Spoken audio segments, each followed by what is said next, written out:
Hello everyone, welcome to कलयुग पाठशाला। जैसा कि आप सभी जानते हैं कि प्रीवियस क्लास में हमने सिंधु घाटी सभ्यता के बारे में पढ़ा था, जिसमें हमने हड़प्पा सभ्यता के बारे में जाना। आज हम मोहनजोदड़ो के बारे में पढ़ेंगे। यहाँ पर अगर हम बात करें मोहनजोदड़ो की, तो यह क्या है? इसको हम जानते हैं मृतकों के टीले के नाम से। ठीक है, किस नाम से जानते हैं?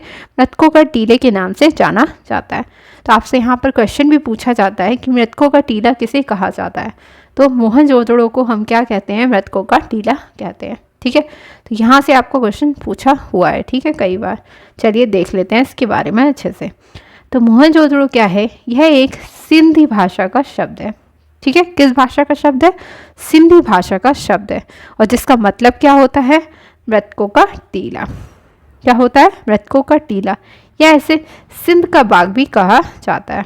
तो यानी मोहनजोदड़ो को हम दो नामों से जानते हैं, मृतकों का टीला और सिंध का बाग भी किसे कहा जाता है? मोहनजोदड़ो को कहा जाता है। ठीक है, क्लियर?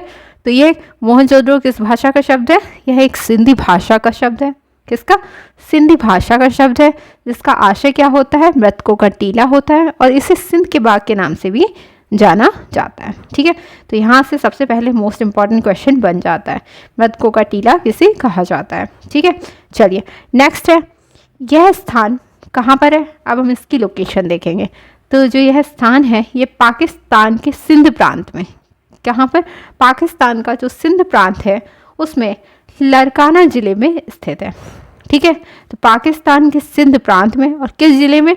लरकाना ज़िले में स्थित है मोहनजोदड़ो। ठीक है, और यह सिंधु नदी के दाएं तट पर स्थित है। और आपने देखा था हड़प्पा क्या था? सिंधु नदी के बाएं तट पर स्थित था। ठीक है, तो यह कहाँ पर है? सिंधु नदी के तट पर स्थित है।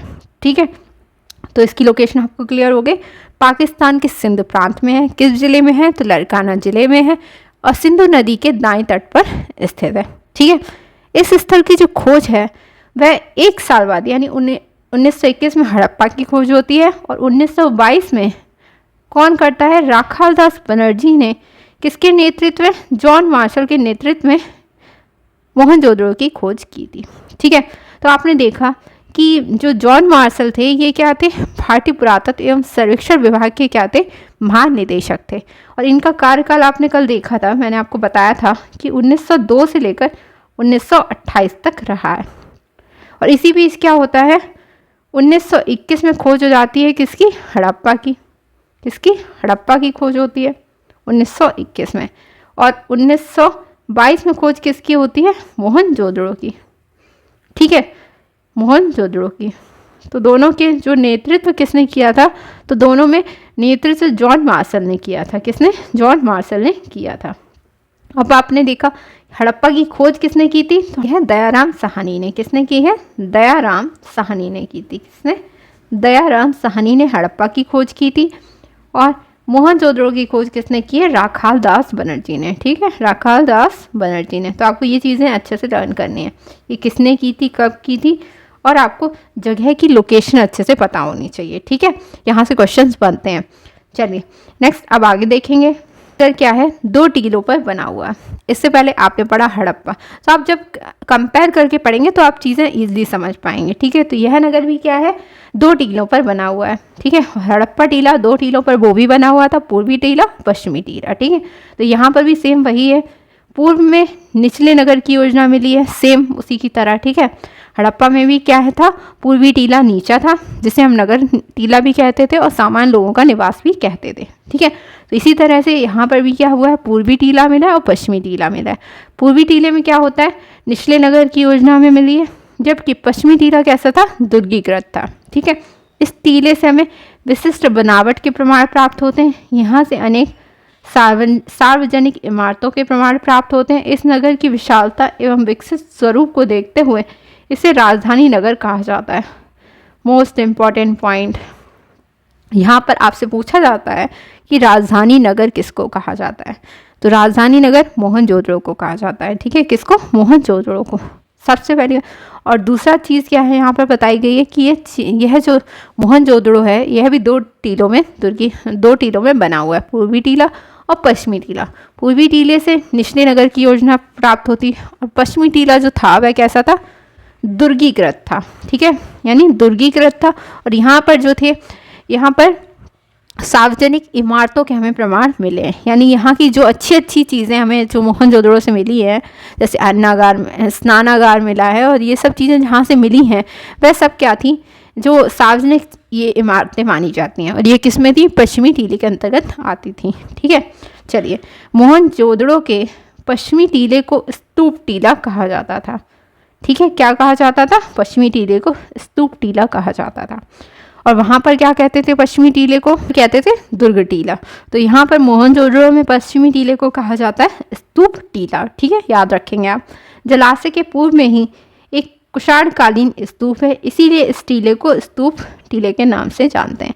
तो यहाँ पर जो जलाशय मिला है हम लोगों को, इसके पूर्व में ही क्या है मिला है, एक कुषाणकालीन स्तूप मिला है, ठीक है, और इसीलिए पश्चिमी टीले को हम क्या कहते हैं, स्तूप टीला कहते हैं, यानी ये जो स्तूप है वह पश्चिमी टीले के अंतर्गत आता है, ठीक है, और ये कुषाणकालीन स्तूप है, ठीक है, इसीलिए मोहनजोदड़ो के पश्चिमी टीले को हम क्या कहते हैं, स्तूप टीला कहते हैं, ठीक है। चलिए नेक्स्ट पॉइंट, अब यहाँ से हम देखेंगे प्रमुख साक्ष्य, और यहाँ से ये चैप्टर सबसे ज़्यादा इम्पॉर्टेंट है इसके साक्ष्य के लिए, ठीक है।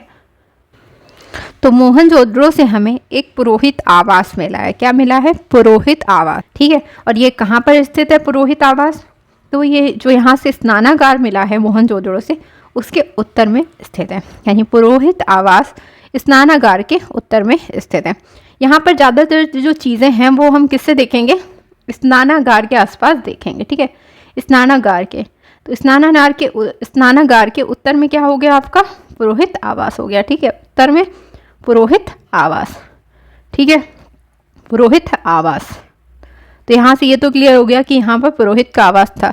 तो क्या यहाँ पूजा होती थी कि नहीं होती थी, तो मोहनजोदड़ो से हमें क्या मिला है, पुरोहित की मूर्ति के प्रमाण प्राप्त होते थे, ठीक है, पुरोहित की यहाँ से हमें मूर्ति के प्रमाण प्राप्त हुए मोहनजोदड़ो से, किंतु मंदिर के प्रमाण प्राप्त नहीं हुए हैं, ठीक है, यानी यहाँ से हमें पुरोहित की मूर्ति तो मिली है, मगर यहाँ पर मंदिर थे इसके कोई प्रमाण हमें प्राप्त नहीं हुए हैं, ठीक है, क्लियर। तो पुरोहित आवास कहाँ पर है, स्नानागार के उत्तर में स्थित है, और मोहनजोदड़ो से हमें पुरोहित मूर्ति प्राप्त हुई है, मगर कोई मंदिर के प्रमाण यहाँ से प्राप्त नहीं होते हैं, ठीक है। चलिए अब आगे देखेंगे, नेक्स्ट है अन्नागार। अन्नागार कहाँ है, स्नानागार के पश्चिम में स्थित है, ठीक है। तो मैंने अभी आपसे कहा था कि जितनी चीज़ें हम यहाँ पर देखेंगे वह सब स्नानागार के आसपास ही होंगी, ठीक है। तो स्नानागार से हम सारी चीज़ें देखेंगे। तो यहाँ पर आपने देखा उत्तर में क्या हो गया था, पुरोहित आवास मिल गया था, ठीक है, पुरोहित आवास। और अगर बात करें पश्चिम में, तो पश्चिम में क्या है, अन्नागार है, ठीक है, अन्नागार है, क्लियर। चलिए, तो स्नानागार के पश्चिम में स्थित है अन्नागार, ठीक। अब पक्की ईंटों से बना हुआ था, किससे बना हुआ था, पक्की ईंटों से बना हुआ था, ठीक है, और कहाँ पर था, पश्चिम में था स्नानागार के, ठीक। तो स्नानागार के पश्चिम में स्थित है और किससे बना हुआ है, पक्की ईंटों से बना हुआ है, ठीक है। हड़प्पा सभ्यता की सबसे विशाल संरचना किसको माना जाता है, तो इस अन्नागार को ही हड़प्पा सभ्यता की सबसे विशाल संरचना माना जाता है, ठीक है। चलिए, अगर इसकी लंबाई की बात करें अन्नागार की, तो वह है 45.71 मीटर है लंबाई इसकी, और चौड़ाई कितनी है, 15.23 मीटर, ठीक है, यानी लंबाई 45.71 मीटर और चौड़ाई कितनी है, 15.23 मीटर, ठीक है। इसमें ईंटों के बने विभिन्न आकार के कितने 27 प्रकोष्ठ मिले हैं, ठीक है, ईंटों के बने हुए 27 यहाँ से हमें प्रकोष्ठ मिले हैं जो अलग अलग आकार के हैं, ठीक है। नेक्स्ट है, विद्वानों का मानना ऐसा है कि ये क्या है, ये एक राजकीय भंडारागार था, यानी ये जो अन्नागार था ये क्या था, राजकीय भंडारागार था, जिसमें जनता से कर के रूप में वसूल किया हुआ अन्न रखा जाता था। क्योंकि ये इतना बड़ा था तो जो विद्वान है उनका ये मानना है कि ये राजकीय भंडारागार रहा होगा, और जिसमें जनता से जो कर के रूप में वसूल किया जाता था अन्न, उसको रखा जाता होगा इसमें, ठीक है। नेक्स्ट है, मिस्र तथा मेसोपोटामिया की सभ्यता में भी इस प्रकार के अन्नागार के अवशेष हमें प्राप्त होते हैं। कहाँ से, मिस्र और मेसोपोटामिया की जो सभ्यता है वहाँ से भी इस प्रकार के अन्नागार के अवशेष प्राप्त हुए हैं, ठीक है। आई होप आपको सारे पॉइंट अच्छे से क्लियर हो गए हैं। मोहनजोदड़ो की अगर बात की जाए तो यहाँ से हमें एक अन्नागार प्राप्त हुआ है। और अन्नागार कहाँ पर है? स्नानागार के पश्चिम में स्थित है। ठीक है, स्नानागार के पश्चिम में स्थित है। और ये किससे बना हुआ है? तो ये पक्की ईंटों से बना हुआ है। हड़प्पा सभ्यता की सबसे विशाल संरचना मानी जाती है। इसकी लंबाई 45.71 मीटर और चौड़ाई 15.23 मीटर है। इसमें ईंटों के बने विभिन्न आकार के 27 प्रकोष्ठ मिले हैं और इसे राजकीय भंडारागार मानते हैं। कौन? विद्वान। इनका मानना है कि यहाँ पर जो कर वसूला जाता था, उस यानी कर के रूप में जो अन्न वसूला जाता था उसको यहाँ पर रखा जाता था। और इस तरह के जो अन्नागार हैं वो मिस्र और मेसोपोटामिया की सभ्यता से भी प्राप्त हुए हैं। चलिए आगे बढ़ेंगे। नेक्स्ट है बृहद स्नानागार और सबसे मोस्ट इम्पॉर्टेंट मोहनजोदड़ो का। ठीक है, बृहद स्नानागार यह मोहनजोदड़ो की सर्वाधिक उल्लेखनीय स्मारक है। ठीक है, कैसी है? सर्वाधिक उल्लेखनीय स्मारक है। जलाशय का जो फर्श है वह किससे बना हुआ है? पक्की ईंट से बना हुआ है। तो ये क्वेश्चन पूछा हुआ है। ठीक है, कि बृहद स्नानागार का फर्श किससे बना हुआ है? तो पक्की ईंट से बना हुआ है। और फर्श और दीवार की जुड़ाई किससे हुई है? जिप्सम से हुई है। ये भी मोस्ट इम्पॉर्टेंट पॉइंट। यहाँ पर जो बृहद स्नानागार का फर्श है और जो दीवार है वह उसकी जुड़ाई किससे की गई? यानी फर्श और दीवार की जुड़ाई वह की गई है जिप्सम से। किससे? जिप्सम से की गई है। ठीक, तो यहाँ पर जलाशय का जो फर्श है वो पक्की ईंटों से बना हुआ है और फर्श और जो दीवार है उन दोनों को जोड़ने के लिए किससे जोड़ा गया है? जिप्सम से जोड़ा गया है। ठीक है, तालाब में प्रवेश करने के लिए यानी उसके अंदर जाने के लिए स्नानागार के, तो तालाब जो है उसमें प्रवेश करने के लिए उत्तर और दक्षिण दिशा में क्या बनाई गई हैं? सीढ़ियाँ बनाई गई हैं। ठीक है, तो उस तालाब में जाने के लिए क्या करना होता था? उत्तर और दक्षिण साइड में, दोनों साइड में सीढ़ियाँ बनाई गई हैं जिसके थ्रू जाया जाता था। ठीक है, स्नानागार में पानी का स्रोत उसके समीप बना हुआ कुआं था और जो स्नानागार था उसमें जो पानी का स्रोत था, यानी पानी कहाँ से आता था उस स्नानागार में? तो वह था कुआं। ठीक है, तो उस स्नानागार के समीप क्या था? एक कुआं बना हुआ था जो पानी का स्रोत माना जाता था। जलाशय से पानी निकालने के लिए एक नाली बनी हुई है। अब जलाशय से पानी जब जलाशय में भर जाएगा तो उसको निकालने के लिए क्या बनी हुई थी? एक नाली बनी हुई थी जिसके थ्रू पानी निकलता रहता था। ठीक है, तो आई होप आपको ये पॉइंट अच्छे से क्लियर होंगे। एक बार देख लेंगे। सर्वाधिक उल्लेखनीय स्मारक है। ठीक है, किसकी? मोहनजोदड़ो की। इसका जो फर्श है वह पक्की ईंटों से बना हुआ है और फर्श और दीवार की जो जुड़ाई है वह किससे की गई है? जिप्सम से की गई है। और तालाब में प्रवेश करने के लिए उत्तर और दक्षिण दिशा में क्या बनाई गई हैं? सीढ़ियाँ बनाई गई हैं। ठीक है, नेक्स्ट है स्नानागार में पानी का स्रोत क्या था? तो वह था कुआं।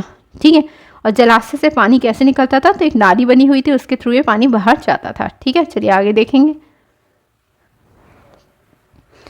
यह स्नानागार एक सामूहिक स्नान प्रबंधन की ओर संकेत करता है। तो यह स्नानागार इतना बड़ा था, इसको देख के ऐसा लगता है कि एक सामूहिक स्नान प्रबंध की व्यवस्था यहाँ पर रही होगी। यहाँ पर यानी सामूहिक स्नान होता होगा, इस तरह का ये स्नानागार संकेत करता है। ठीक है, जॉन मार्शल जो थे इन्होंने तत्कालीन विश्व का आश्चर्यजनक निर्माण कहा है। ठीक है, किसको? ये जो स्नानागार हमें मोहनजोदड़ो से प्राप्त हुआ है इसको क्या कहा है इन्होंने? तत्कालीन विश्व का आश्चर्यजनक निर्माण कहा है। ठीक है, ये दुर्ग भाग के मध्य में स्थित है। यानी दुर्ग भाग आपने देखा पश्चिमी टीला। ठीक है, पश्चिमी टीले में ही तो पश्चिमी टीला ही तो दुर्गीकृत था, तो दुर्ग भाग के मध्य में स्थित है। यह स्नानागार कहाँ पर है? तो यह दुर्ग भाग के मध्य में स्थित है, यानी पश्चिमी टीले के मध्य में स्थित है। ठीक है, चलिए नेक्स्ट। यह स्नानागार जो है वो उत्तर से दक्षिण दिशा में कितना है? 55 मीटर है और पूर्व से पश्चिम दिशा में कितना है? 33 मीटर है। ठीक है, और यह कहाँ पर स्थित है? खुले प्रांगण के बीच बना हुआ है, जलाशय में। ठीक है, तो अगर देखा जाए तो इस जलाशय की जो लंबाई है वह कितनी है? 39 फुट यानी 11.88 मीटर है और चौड़ाई कितनी है? 23 फुट यानी 7.01 मीटर है। तो गहराई कितनी है? 8 फुट यानी 2.43 मीटर। ठीक है, तो एक जलाशय था। ठीक है, जिसकी लंबाई आपको पता है 39 फुट थी, चौड़ाई कितनी थी? 23 फुट थी और गहराई कितनी थी? 8 फुट थी। ठीक है, इसी में एक स्नानागार बना हुआ था। ठीक है, यहाँ पर ये क्या था? स्नानागार था जो उत्तर से दक्षिण दिशा में कितना था? 55 मीटर था और पूर्व से पश्चिम कितना था? 33 मीटर था और ये खुले प्रांगण में बना हुआ था। ठीक है, आई होप आपको ये सारे पॉइंट अच्छे से क्लियर होंगे। चलिए नेक्स्ट देखेंगे सभा भवन। सभा भवन भी कहाँ से हम देखेंगे? इसकी लोकेशन भी हम स्नानागार से ही देखेंगे। ठीक है, तो यहाँ पर सभा भवन कहाँ पर है? स्नानागार के दक्षिण में स्थित है। कहाँ पर? स्नानागार के दक्षिण में स्थित है। तो आपने उत्तर में देखा पुरोहित आवास था, पश्चिम में क्या था, अन्नागार था, दक्षिण में क्या है, सभा भवन है। ठीक है, दक्षिण में सभा भवन है स्नानागार के। चलिए नेक्स्ट है, ये दुर्ग के दक्षिण की ओर, यानी जो सभा भवन है, जो दुर्ग था यानी जो आपका पश्चिमी टीला था, उसके दक्षिण की ओर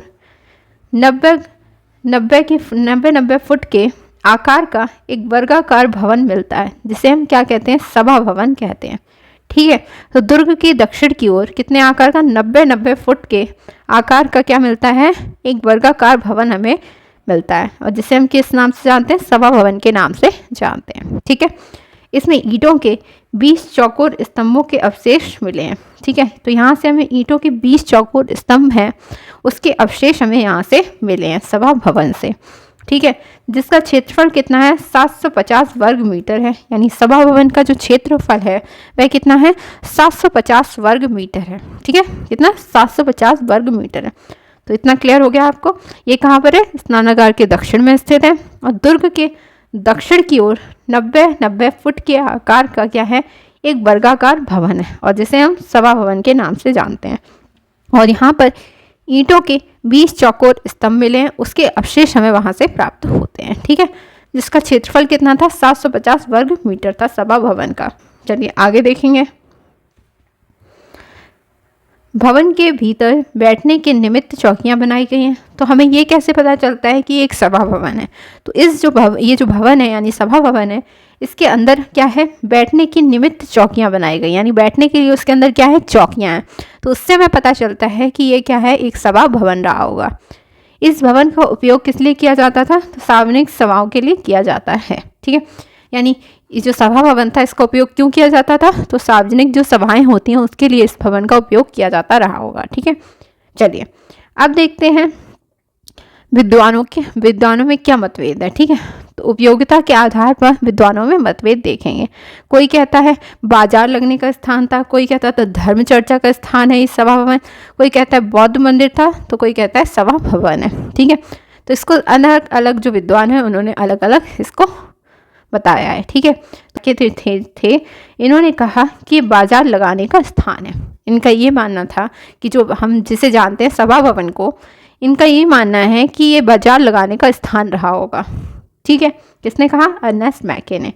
नेक्स्ट देखेंगे के.एन. दीक्षित जी ने क्या कहा, तो इन्होंने कहा कि यह धर्म चर्चा का स्थान रहा होगा। किसका, यहाँ पर धर्म की चर्चा की जाती होगी, ये वैसा स्थान रहा होगा। ठीक है, जॉन मार्शल इनका मानना है कि यह एक बौद्ध मंदिर रहा होगा। क्या रहा था, बौद्ध मंदिर रहा होगा। मार्टिमर व्हीलर क्या कहते हैं, ये सभा भवन रहा होगा।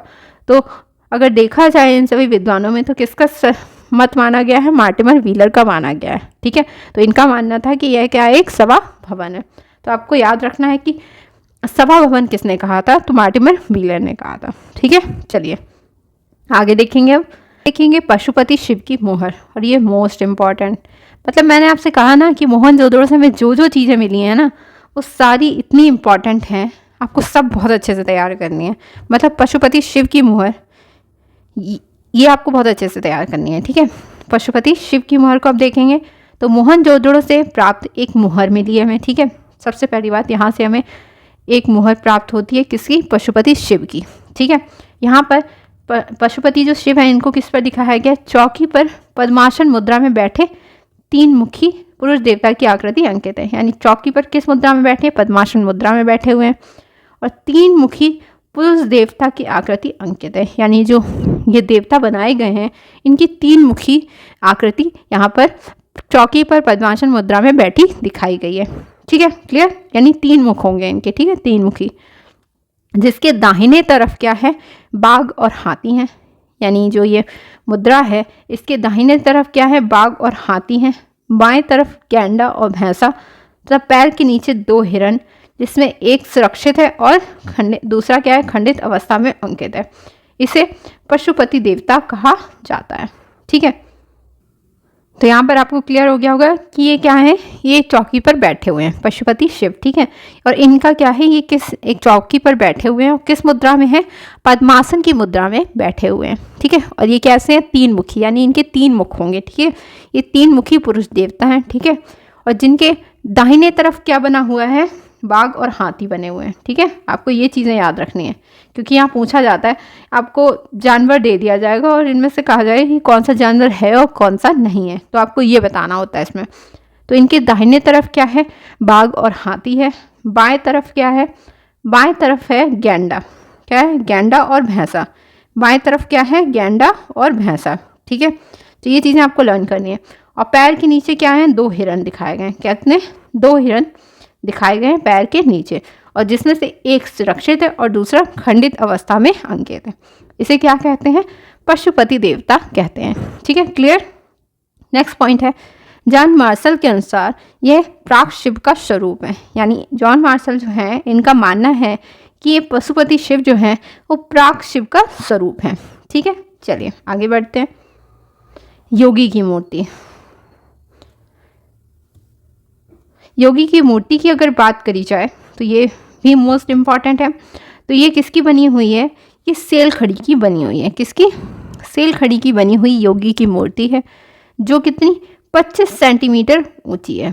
कितनी, 25 सेंटीमीटर ऊंची मानव धड़ है। ठीक है, आपने देखा होगा शायद इस मूर्ति को। योगी की जो मूर्ति है वह कितनी, मानव धड़ है, मतलब पूरी नहीं है, आधा है। ठीक है, मानव धड़ है।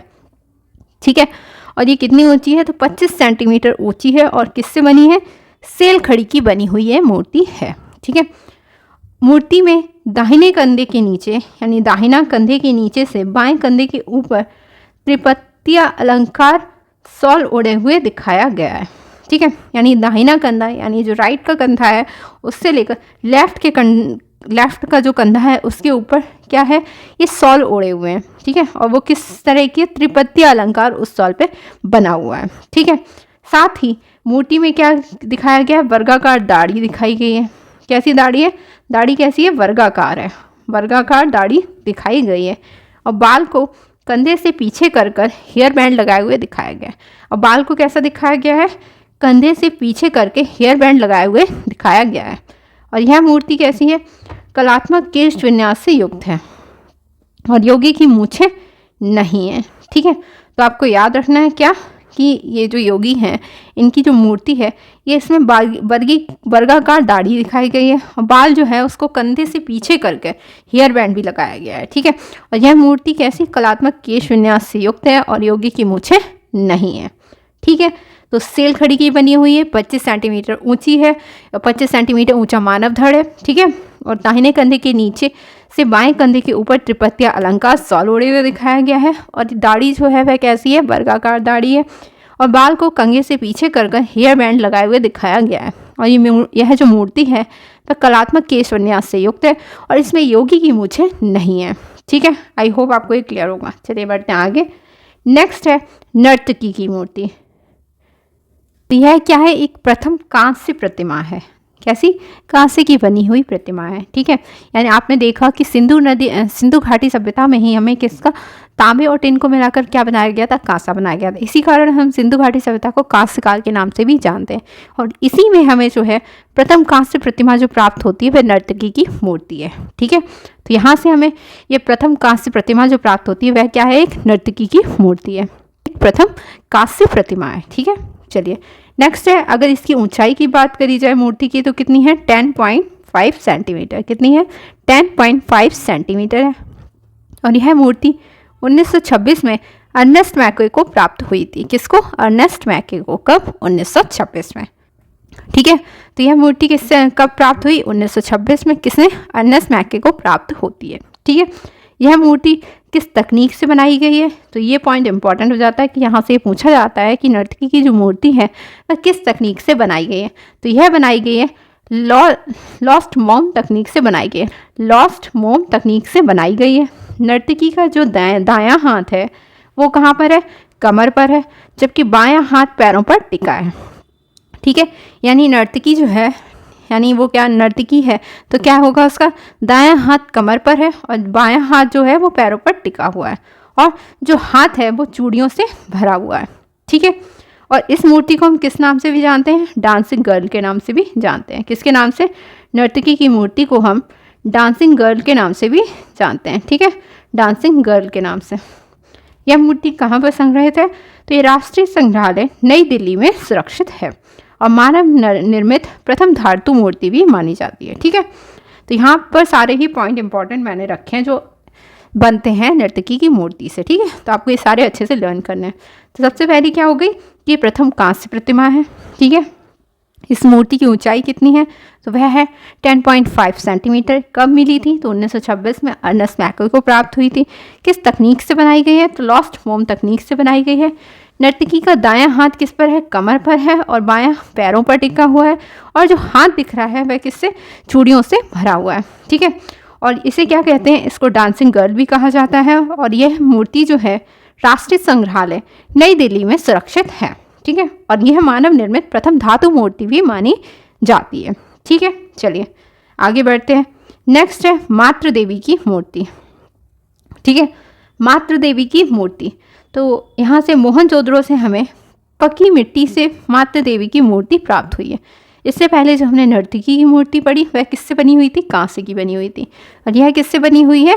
पक्की मिट्टी से बनी हुई है। ठीक है, तो यानी मातृ देवी की जो मूर्ति है वह पक्की मिट्टी से बनी हुई है, जिसका आकार 22x8x5 सेंटीमीटर यानी 22/8 इसका सेंटीमीटर इसका आकार माना जाता है। ठीक है, और यह राष्ट्रीय संग्रहालय नई दिल्ली में सुरक्षित है। ठीक, तो पक्की मिट्टी से बनी हुई और राष्ट्रीय संग्रहालय नई दिल्ली में सुरक्षित है। चलिए आगे बढ़ते हैं।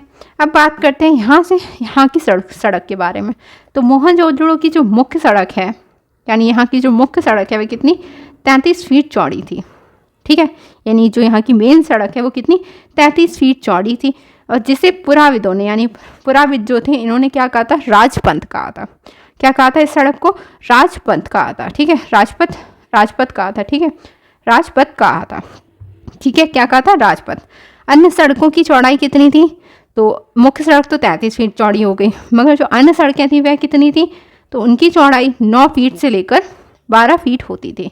ठीक है, कितनी? 9 फीट से लेकर 12 फीट तक होती थी और गलियां जो होती थी वह 4 फीट चौड़ी होती थी। ठीक है, यानी सड़क जो होती थी वह 9 फीट से लेकर 12 फीट तक होती थी और गलियां जो होती थी वो 4 फीट चौड़ी होती थी। ठीक है, और सड़कें बनी किसकी होती थी? तो सड़कें मिट्टी की बनी होती थी, जबकि नालियाँ जो थी वो पक्की ईंटों की बनी होती थी और प्रत्येक घर में कुएं के साक्ष्य प्राप्त हुए हैं।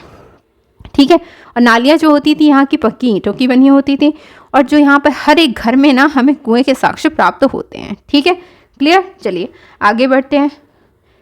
अब बात करते हैं मोहनजोदड़ो के जो प्रमुख साक्ष्य हमें प्राप्त होते हैं। मेन जो थे वो चीज़ें हमने पढ़ ली। अब हम देखेंगे और साक्ष्यों के बारे में। तो यहाँ पे अगर बात करी जाए तो यहाँ से हमें मनुष्यों में अगर बात करी जाए जैसे नर और नारी की, तो यहाँ से और पशु पक्षियों की यहाँ हमें क्या मिली है? मिट्टी की मूर्तियाँ मिली हुई हैं, यानी मृद मूर्तियाँ हमें यहाँ से प्राप्त होती हैं। नेक्स्ट है छोटे श्रृंग वाले बलिष्ठ वृषभ की मृद मूर्ति मिली है, जो समस्त मृद मूर्तियों में सर्वाधिक कलात्मक है। यहाँ पर छोटे सींग वाले बलिष्ठ वृषभ कि यहाँ से हमें क्या मिली है? मिट्टी की मूर्ति मिली है और जितनी भी मिट्टी की मूर्तियाँ मिली हैं उनमें सबसे ज़्यादा जो सर्वाधिक कलात्मक है वह कौन सी है? छोटे सिंग वाले बलिष्ठ वृषभ की मृद मूर्ति। ठीक है, चलिए मोहनजोदड़ो से चूने पत्थर की बनी, किसकी? चूने पत्थर की बनी भेड़ तथा बकरी की संयुक्त मूर्ति यहाँ से प्राप्त होती है। मोस्ट इंपॉर्टेंट है, भेड़ और बकरी को साथ में बनाया गया है। ठीक है, भेड़ और बकरी की संयुक्त मूर्ति कहाँ से प्राप्त होती है? तो वह प्राप्त होती है मोहनजोदड़ो से और ये किसकी बनी हुई है? तो यह चूने पत्थर की बनी हुई है। ठीक है, कुंभकारों के 6 भट्टे बने हुए हैं। ठीक है, कुंभकारों के क्या बने हुए हैं? 6 भट्टे बने हुए हैं।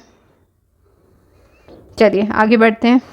हाथी का कपाल खंड दिख रहा है। ठीक है, इसमें हमें यहाँ से और क्या प्राप्त हुआ है? यहाँ से हमें हाथी का कपाल खंड प्राप्त हुआ है। गले हुए तांबे के ढेर प्राप्त हुए हैं।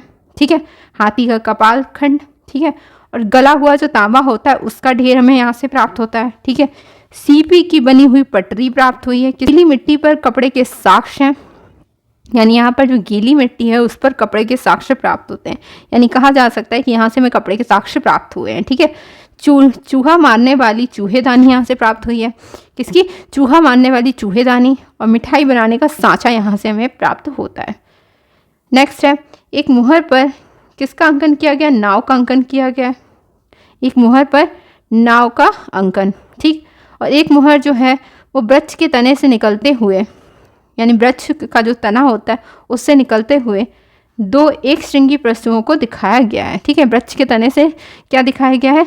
दो एक श्रृंगी पशु दिखाए गए हैं, यानी दो पशु हैं मगर उनका एक एक सींग है। ठीक है, उनको वृक्ष के तने से निकलते हुए दिखाया गया है। ठीक है, एक मुहर पर क्या है? एक अर्धमानव आकृति है। ठीक है, यानी एक मुहर जो है उस पर क्या बना हुआ है? आधे मानव की आकृति बनी है और दो व्याघ्रों से लड़ते हुए दिखाया गया है। ठीक है, तो एक मुहर पर अर्धमानव आधा मानव बनाया गया है और उसे दो व्याघ्रों से लड़ते हुए दिखाया गया है। ठीक है, तो ये हो गया आपका मोहनजोदड़ो।